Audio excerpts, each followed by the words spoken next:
तो हेलो दोस्तों, सभी दोस्तों को शुभ संध्या। Good evening to all of you guys. दोस्तों, हम लोग अब रेगुलर सेशन करेंगे 17 दिसंबर तक। स्टेनो और रीडर को देखते हुए मैं आपका हिंदी कंप्लीट करवा दूंगा। एक भी प्रश्न हिंदी से एक दो छोड़कर, लेकिन जितने भी हिंदी के प्रश्न रहेंगे वो मेरा 100% आपका प्रीवियस ईयर का मिलेगा। और इससे आपको आकलन भी चल जाएगा कि स्टेनो और रीडर में कैसे प्रश्न पूछे गए हैं। ये सेट हम लाए हैं दोस्तों 2017 और 2013 का, प्रीवियस ईयर का है स्टेनो रीडर का। आप प्रैक्टिस कर लीजिएगा। और देखिए, प्रीवियस ईयर के क्वेश्चन रिपीट होते रहते हैं, मैं बार बार बोलता हूँ, इसलिए प्रीवियस ईयर पर विशेष रूप से आप लोगों को ध्यान देने की ज़रूरत है। थोड़ा सा इग्नोर करेंगे तो फिर दिक्कत हो जाएगा, ठीक है। इसलिए इस सेशन को अच्छा से करना है आप लोगों को। खैर, ये सेशन सिर्फ स्टेनो रीडर ही नहीं, बाकी जितने भी एग्ज़ाम है, दरोगा में भी पूछे जाते हैं, पियोन क्लर्क का तो रामबाण है, पियोन में तो खासकर हिंदी बहुत ही इम्पोर्टेंट है। तो चलिए देखिए, जो वीडियो को अभी तक आपने लाइक नहीं किया तो लाइक कर दीजिए, और जो लोग चैनल पर नए होंगे आप सब्सक्राइब कर लीजिएगा। 17 दिसंबर से आपका जो हिंदी का क्लास रहेगा वो इम्पोर्टेंट रहेगा, एक भी प्रश्न नहीं छूटेगा, ठीक है। वैसे चलिए सेशन शुरू करते हैं। देखिए, पहला क्वेश्चन है, यहाँ लगभग कोई 2 दर्जन के करीब संतरे हैं। इस वाक्य की अशुद्धि दूर करने के लिए निम्न में से सही वाक्य पहचानिए। सही वाक्य पहचानिए दोस्तों। एसएससी जीटी के लिए भी बहुत इंपॉर्टेंट है ये सेशन। क्या राइट आंसर होगा, देख लीजिए, ऑप्शन आपके पास है, इसमें से आपको बताना है। तो राइट आंसर हो जाएगा, यहाँ लगभग 2 दर्जन संतरे हैं। ये अशुद्धि को दूर करने के लिए इसमें सही वाक्य को हम लोग ए नंबर का प्रयोग करेंगे। यहाँ लगभग 2 दर्जन संतरे हैं, ठीक है दोस्तों। चलिए अगला प्रश्न देखते हैं। अगला प्रश्न है आपका, दिए गए विकल्प में से विकर्ण शब्द का विपरीतार्थक शब्द कौन सा होगा। कौन सा होगा इसमें से। तो देखिए, विकर्ण शब्द का विलोम आपको मालूम होना चाहिए, मैंने पहले प्रैक्टिस सेट करवा रखा है। एकत्र होता है इसका राइट आंसर, समझ गए। चलिए अगला प्रश्न है, वेदों की संख्या कितनी है। तो बहुत ही इजी है दोस्तों, वेदों की संख्या कितनी है, आप लोग इसका राइट आंसर बताइए क्या हो जाएगा। तो राइट आंसर 4 हो जाएगा। वेदों की संख्या कितनी है, 4। अब बता सकते हैं क्या, कौन कौन है, सुन लीजिए। ऋग्वेद, सामवेद, यजुर्वेद, अथर्ववेद। ऋग्वेद, सामवेद, यजुर्वेद, अथर्ववेद। ठीक है, क्लियर हुआ। चलिए अगला प्रश्न देखिए दोस्तों, शाम को 5 बजे जुड़ना है आप लोगों को। चलिए देखिए, प्रश्न है आपका, निम्न में से बंधु शब्द का बहुवचन रूप कौन सा होगा। निम्न में से बंधु शब्द का बहुवचन रूप कौन सा होगा। डिस्क्रिप्शन में हम टेलीग्राम का लिंक दे देंगे, आप वहां से जुड़ सकते हैं, और क्विज चलता है तो आप वहां भी क्विज कर सकते हैं। तो बंधु शब्द का बहुवचन रूप कौन सा होगा दोस्तों। तो इसमें आपका इसका, चूंकि देखिए, उक्रांत एवं उक्रांत, देखिए हर्षु, जो हर्षु और दीर्घउ होता है उसी में इसमें पहचान करना है, ठीक है। बंधु है, बहुवचन रूप आपको पहचानना है इसमें से, तो बंधुओ हो जाएगा राइट आंसर, ठीक। अगला प्रश्न, एक पंथ दो काज, निम्नलिखित में से कौन सा विकल्प इस लोकोकित का उचित अर्थ दर्शाता है। उचित अर्थ दर्शाता है दोस्तों। तो राइट आंसर हो जाएगा, एक पंथ दो कागज का मतलब, दो काज का मतलब होता है एक समय में दो कार्य की समाप्ति होना, सिद्ध होना, ठीक है। तो देखिए ऑप्शन में दिया हुआ है, तो यही आपका राइट आंसर हो जाएगा, एक समय में दो कार्य समाप्त होना या सिद्ध होना। चलिए अगला प्रश्न देखिए दोस्तों। अगला प्रश्न है आपका, क्या है, साकेत महाकाव्य पर कवि मैथिली शरण गुप्त को कौन सी पारितोषिक प्राप्त हुआ है।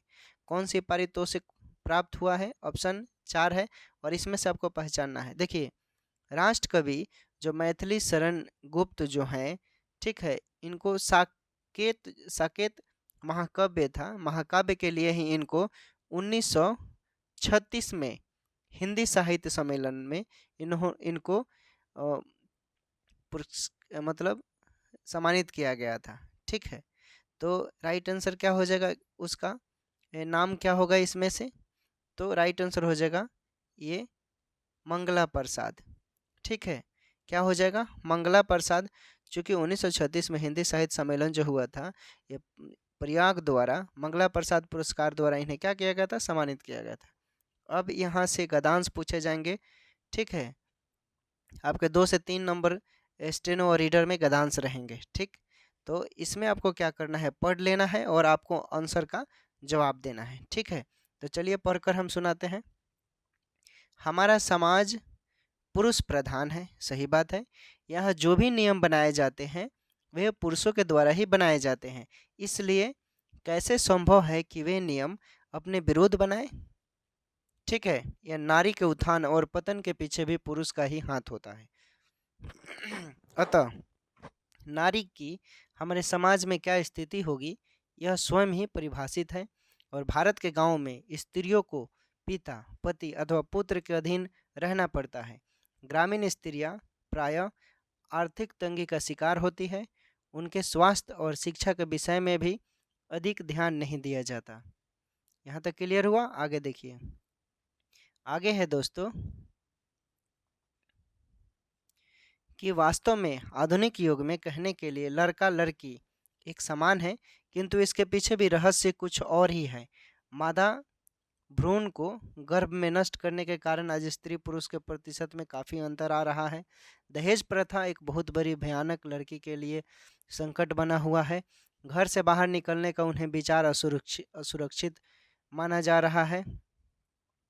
ठीक है दोस्तों, तो देख लीजिए कितना भेदभाव है लड़के लड़कियों में। ऐसा नहीं करना है। ठीक है, लड़का और लड़की जो भी है दोस्तों, वो समझ लीजिए इंसानियत के नाते सब समान है। अनेक लड़कियां तो विवाह के उपरांत जीवन भर तनाव सहने के विवश हो जाती है। स्थिति केवल अशिक्षित लड़कियों की नहीं बल्कि शिक्षित लड़कियों को भी है। चलिए अब यहाँ से आपको बनाना है। सदियों से महिलाएं किस प्रथा को निभाती आ रही है। चलिए आप समझ गए होंगे, अब इसमें से आपको बताना है। तो राइट आंसर हो जाएगा परिवार के पुरुष वर्ग के अधीन होने के कारण। पुरुषों के प्रति ही सारा जीवन वो समर्पित करती है, लेकिन आज ज़माना बदल चुका है, ऐसा कम ही हो रहा है। गद्यांश का मूल तथ्य क्या है? गद्यांश का मूल तथ्य क्या है? तो देखिए प्रस्तुत गद्यांश का मूल तथ्य लड़का लड़की में क्या है, समानता का भाव दिखाया जा रहा है, इसलिए राइट आंसर आपका यही हो जाएगा, लड़का लड़की में समान अधिकार का अभाव, जो कि सही बात है। अगला प्रश्न है दोस्तों कि गद्यांश में आए धूमकेतु शब्द का अभिप्राय क्या है। धूमकेतु शब्द का अभिप्राय क्या है? तो देखिए गद्यांश में जो प्रयोग धूमकेतु शब्द हुआ है उसका मतलब है डर व खौफ मंडराना। क्या है? डर व खौफ मंडराना। राइट आंसर हो जाएगा डी। अगला प्रश्न, अगला प्रश्न है दोस्तों कि लोहे के चने चबाना, ये मुहावरे का मतलब क्या है? लोहे का चने चबाना मुहावरे का मतलब बहुत कठिनाइयों का सामना करना। तो राइट आंसर देखिए दिया हुआ है। क्लियर हुआ? चलिए अगला प्रश्न देखिए, अगरबत्ती के सुगंध से थकावट दूर हो गई, निम्न में से इस वाक्य में प्रयुक्त काल को बताएं। अगरबत्ती की सुगंध से थकावट क्या हो गई? दूर हो गई दोस्तों। ठीक है, दूर हो गई। तो देखिए इस वाक्य में सामान्य भूतकाल का प्रयोग हुआ है। जिस वाक्य में भूतकाल की क्रिया के विशेष मतलब विशेष ज्ञान का बोध ना होकर, तो उसे ही हम मतलब विशेष ज्ञान का ना बोध हो, वो सामान्य भूतकाल में आता है। तो राइट आंसर सी हो जाएगा।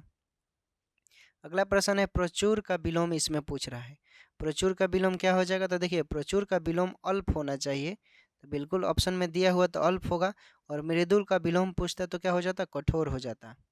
चलिए अगला प्रश्न देखिए दोस्तों, बहुत ही इंपॉर्टेंट सेशन दोस्तों, सभी लोग इसे कंप्लीट कर लीजिएगा। मेरी बहन उच्च शिक्षा डैश ऑस्ट्रेलिया जा रही है, इसमें क्या भरना है आपको, किस लिए क्या भराएगा? देखिए तो रिक्त स्थान पर के लिए का प्रयोग उचित होगा, और वाक्य इस प्रकार होगा, मेरी बहन उच्च शिक्षा के लिए ऑस्ट्रेलिया जा रही है। तो उच्च शिक्षा के लिए जा रही है, जहाँ शब्दों के अर्थ से चमत्कार स्पष्ट हो वहाँ डैश माना जाता है। क्या माना जाता है? तो वहाँ माना जाता है अर्थलंकर माना जाता है। समझ गए? चूँकि इसका मतलब होता है रूपक, उत्प्रेषक या व्यतिरेक, ये अर्थलंकर होता है। आगे देख लेते हैं, निम्न में से स्त्रीलिंग शब्द का पहचान करना है। क्या करना है? स्त्रीलिंग शब्द का पहचान करना है। तो राइट आंसर देखिए जुर्राब जो होगा आपका स्त्रीलिंग है, और काशीदार ये क्या है? पुल्लिंग है। पजामा भी पुल्लिंग है, और क्या है? पापरा, ये सब क्या है? पुल्लिंग है दोस्तों, घाघरा है, सॉरी पुल्लिंग है घाघरा, ठीक ना। चलिए अगला प्रश्न देखते हैं। देखिए दोस्तों, अगला प्रश्न है आपका कि दिव्या और सौम्या में डैश बरी है, क्या होगा।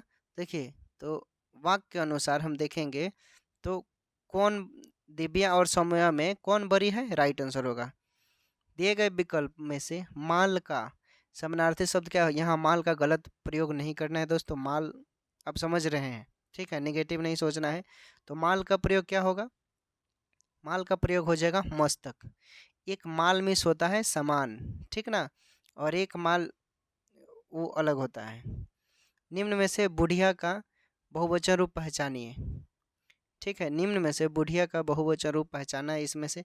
तो देखिए बुढ़िया का बहुवचन रूप बुढ़िया हो जाएगा, क्या हो जाएगा, ऑप्शन में देखिए सी नंबर में बुढ़िया राइट आंसर होगा, ठीक है। अगला प्रश्न देखिए, अगला प्रश्न है चिरजीवो जोरी जुरे क्यों ना स्नेह गंभीर को घटी से वृष भनुजा अ, वे हलदर के वीर, इन पंक्तियों में से किस अलंकार का प्रयोग किया गया है, किस अलंकार का प्रयोग किया गया है दोस्तों। तो देखिए इसमें ऑप्शन को आप सही से देखेंगे तो आपको मालूम चलेगा दोस्तों कि इन पंक्तियों में श्लेष अलंकार है। चूँकि यहाँ ब्रिग जो भानुजा है उसके दो अर्थ होते हैं, वृष्ण भानु की पुत्री राधा और वृषभ अनुजा, यह बहन माना गया है। तो राइट आंसर डी हो जाएगा, श्लेष हो जाएगा। अगला प्रश्न, हनुमान की पूंछ में लग न पाई आग, लंका सगरी जल गई, गए निश्चार भाग, इन पंक्तियों में कौन सा अलंकार पंक्ति का व्यक्त किया गया है। देखिए इस पंक्ति को आप ध्यान से देखेंगे तो अतिशयोक्ति अलंकार है इसमें, क्यों है, क्योंकि जब किसी वस्तु अथवा घटना को हम बढ़ा चढ़ाकर बोलते हैं या विस्तार करते हैं तो उसे ही हम क्या कहते हैं, अतिशयोक्ति अलंकार। तो ऑप्शन में देखिए कहीं है, तो यही आपका राइट आंसर हो जाएगा, ए नंबर अतिशयोक्ति अलंकार। समझ गए। अगला प्रश्न देखिए दोस्तों, गांधी को राष्ट्रपिता कहा गया है, वाक्य में संज्ञा किस से किस रूप में परिवर्तित हो रहा है, किस से किस रूप में परिवर्तित हो रहा है। तो देखिए इस वाक्य को आप ध्यान से देखेंगे तो मालूम चल रहा है कि जातिवाचक संज्ञा ये व्यक्तिवाचक में क्या हो रहा है, बदल रहा है, जातिवाचक संज्ञा व्यक्तिवाचक में बदल रहा है। तो राइट आंसर बी हो जाएगा। क्लियर है। चलिए अगला प्रश्न देखते हैं। यह देखिए अरविंद से शिशु वृंद कैसे सो रहे, पंक्ति में अरविंद शब्द क्या है दोस्तों। देखिए वाक्य को ध्यान से देखिए, अरविंद क्या है, उपमान है, उपमान का मतलब जिसको उपमा दी जाए, ठीक है। तो देखिए कहीं है बी नंबर में उपमान है। अगला प्रश्न देखते हैं। अगला है दोस्तों, निम्न में से शुद्ध वाक्य को पहचानना है। स्टेनो और रीडर के लिए और पियोन क्लर्क के लिए बहुत ही इंपॉर्टेंट है, एसएससी जीडी और दरोगा मेंस के लिए, ठीक है। चाहे भारत के जितने भी कॉम्पिटिटिव लेवल का एग्जाम होता है जिसमें हिंदी कंपलसरी है, ये सेशन उसके लिए बहुत ही जब प्रीवियस ईयर का है। तो चलिए अगला प्रश्न देखिए, शुद्ध वाक्य को पहचानना है। तो शुद्ध देखिए, शुद्ध वाक्य क्या हो जाएगा, इसमें शुद्ध वाक्य हो जाएगा छी कितना घृणित दृश्य है, राइट आंसर। इसमें क्या करना है, अकुलाना का समानार्थी शब्द बताना है, क्या अकुलाना का, अकुलाना जैसा समान शब्द कौन हो जाएगा। देखिए तो राइट आंसर हो जाएगा व्याकुल होना, क्या हो जाएगा, व्याकुल होना। अगला प्रश्न देखिए, कबीर दास जी की रचना निम्न में से किस में संकलित है, किस में।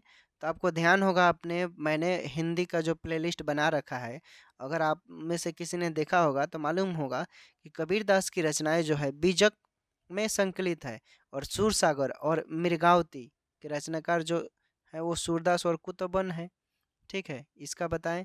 लेकिन इसमें बीजक कबीरदास का पूछ रहा है इसलिए बीजक होगा। महादेवी वर्मा को निर्जा के लिए कौन सा पुरस्कार प्राप्त किया गया। देखिए महादेवी वर्मा को निर्जा के लिए उनको सक्सेरिया पुरस्कार दिया गया, सक्सेरिया याद रखिएगा, सक्सेरिया पुरस्कार दिया गया था। चलिए अगला प्रश्न देख लीजिए। अगला प्रश्न है दोस्तों कि आप निसंकोच चले जाओ, इस वाक्य की त्रुटि सुधारने के लिए निम्न में से सही वाक्य को छांटना है, क्या करना है, छांटना है, ठीक है। तो इसमें से क्या राइट आंसर हो जाएगा, ऊपर का हम लोग प्रश्न छोड़ दिए हैं, ठीक है। चूँकि ये प्रश्न ऊपर वाला 26 नंबर का था, तो ऊपर भी 27 नंबर मिलेगा। चलिए यहाँ से देख लेते हैं। देखिए अगला प्रश्न देख लीजिए आप लोग। मथुरा, आगरा, धौलपुर, ग्वालियर आदि क्षेत्र में निम्नलिखित में से कौन सी बोली बोली जाती है? कौन सी बोली बोली जाती है दोस्तों? तो ये देखिए मथुरा, आगरा, धौलपुर, ग्वालियर, इन सब में ब्रज भाषा का प्रयोग होता है। ब्रज भाषा में व्यापक काव्य रचना हुई है, तो ये राइट आंसर ब्रज भाषा हो जाएगा। अगला प्रश्न देखिए। अगला प्रश्न है, निम्न वाक्य के किस भाग में त्रुटि है पहचान करना है। आधुनिक हिंदी के सबसे सशक्त कवयित्रियों में से एक होने के कारण उन्हें आधुनिक मीरा के नाम से भी जाना जाता है। क्या राइट आंसर होगा? देखिए ध्यान से ऑप्शन को देखना है। चूँकि आधुनिक हिंदी के सबसे सशक्त कवयित्रियों में यहाँ सबसे सशक्त की बात कर रहा है, इसलिए उनके स्थान पर सशक्त का प्रयोग किया जाना चाहिए, इसलिए राइट आंसर क्या हो जाएगा? इसलिए आपका राइट आंसर आधुनिक हिंदी के सबसे सशक्त कवि, ये राइट आंसर हो जाएगा, ये दिया हुआ है। चलिए अगला देखिए।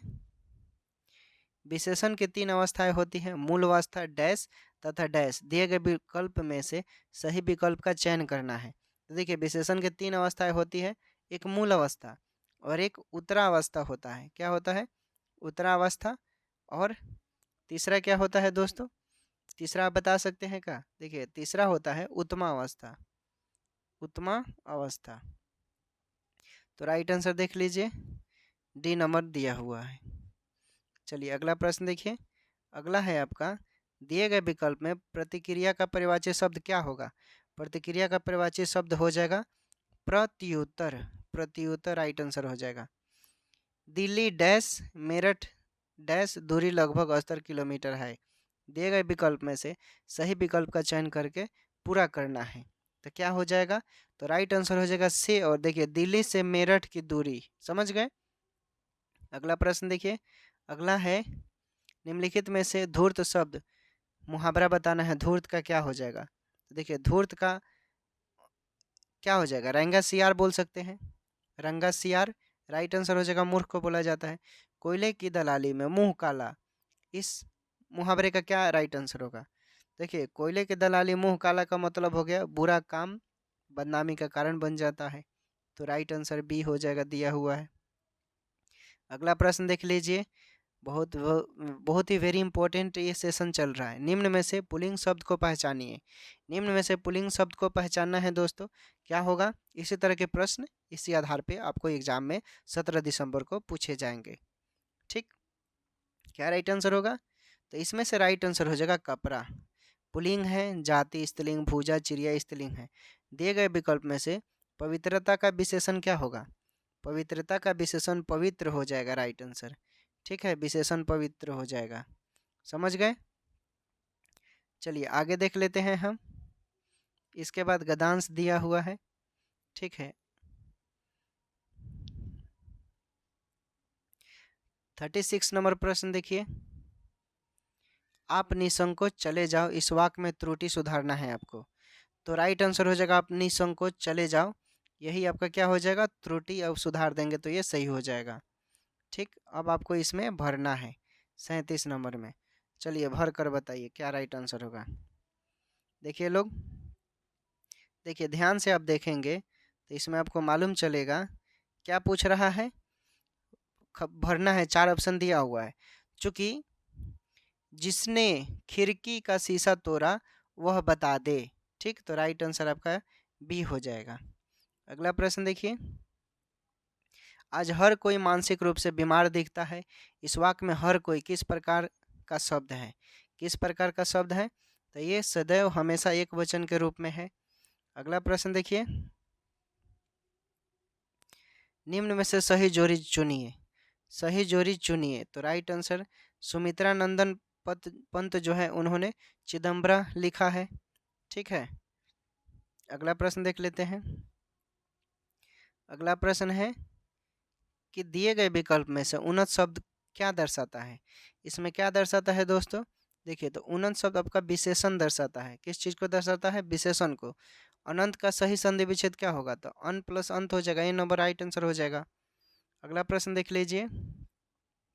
अगला प्रश्न है व्युत्पत्ति के आधार पर संज्ञा के कितने भेद होते हैं? तो आपको भी मालूम है, ये 3 भेद होते हैं व्युत्पत्ति की दृष्टि से। क्या मालूम है क्या? क्या तीन तीन भेद कौन कौन होते हैं? तो व्यक्तिवाचक, जातिवाचक और भाववाचक।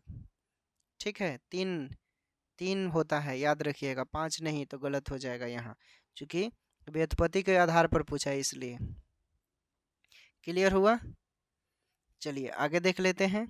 श्रोता के लिए किस सर्वनाम का प्रयोग कीजिएगा आप? श्रोता के लिए आप मध्यम पुरुषवाचक सर्वनाम का प्रयोग कीजिएगा, सही रहेगा। चलिए अगला प्रश्न देख लेते हैं। वर्तनी की दृष्टि से निम्नलिखित में से शुद्ध शब्द कौन है? तो शुद्ध शब्द आपका उपयुक्त जो हो जाएगा, उपयुक्त ये शुद्ध शब्द है। हिंदी में प्रयोग शब्द बाल्टी शब्द भंडार के दृष्टि से किस तरह का शब्द है? ये किस तरह का शब्द है? तो देखिए, ये जो आपका शब्द है दोस्तों, ये विदेशज है, बाल्टी। ठीक, समझ गए? चलिए आगे देख लेते हैं। 47 नंबर देख लेते हैं। पीडीएफ चाहिए तो आप लोग टेलीग्राम से मुझसे ले सकते हैं। चलिए अगला प्रश्न देखिए।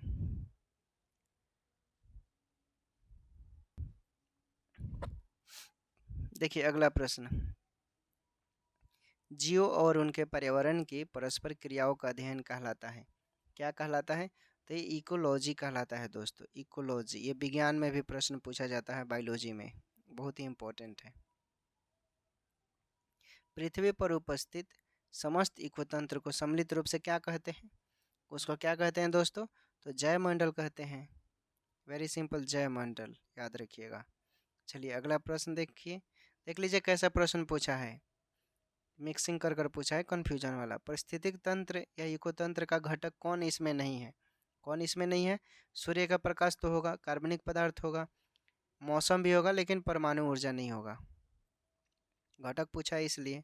चलिए अगला प्रश्न देखिए, लेखन कौशल से संबंधित नहीं है। कौन संबंधित नहीं है? तो देखिए, लेखन कौशल के अंतर्गत हम बात करें तो इसकी विशेषताएं क्या हो जाएगी? विचारों के मध्य संबंध स्थापित करता है, विषय वस्तु को स्पष्ट और सुंदर रूप से जोड़ता है, मतलब अच्छा से उसको संयोग करता है, और सुंदर और स्पष्ट लेखन कला होना चाहिए। तो इसमें से क्या राइट आंसर हो जाएगा? तो आपका विचारों के बीच संबंध स्थापित न करना, यही हो जाएगा। बाकी ये सब है आपका, ये नहीं होगा इसमें से। चलिए अगला प्रश्न है इस सेशन का, आपका आखिरी सवाल का जवाब दीजिए। अंत भला तो सब भला। बाल घात का प्रयोग होगा, बाल घात का प्रयोग होगा, क्या होगा? तो बाल घात का बोलने के कौशल में होगा राइट आंसर, बोलने के कौशल में आपका राइट आंसर हो जाएगा। ठीक है दोस्तों, तो आज हमारा यहीं पर द इंड हो गया। ठीक है ये सेशन, और थैंक्स फॉर वाचिंग सभी दोस्तों को। जिन लोगों ने वीडियो देखा उन लोगों को बहुत बहुत धन्यवाद। और आप लोग ऐसे ही पढ़ते रहिए और इस बार सिलेक्शन ले लीजिए दोस्तों। कंपटीशन बहुत भास्ट बढ़ने वाला है, दिन पर दिन कंपटीशन बढ़ते जाएगा और जनसंख्या बढ़ती जाएगी, इसलिए कंपटीशन फास्ट होगा इसलिए। और जो लोग चैनल पर नए होंगे आप सब्सक्राइब कर लीजिएगा, शाम को जुड़िएगा 5 बजे। टेक केयर, बाय बाय, अपना ख्याल रखिए, पढ़ाई कीजिए और सिर्फ देखते रहिए अपना चैनल स्टैंड बीपीएससी। टेलीग्राम पर जो लोग जुड़ेंगे हम डिस्क्रिप्शन में लिंक देते हैं, कमेंट बॉक्स में भी लिंक आपको मिल जाएगा।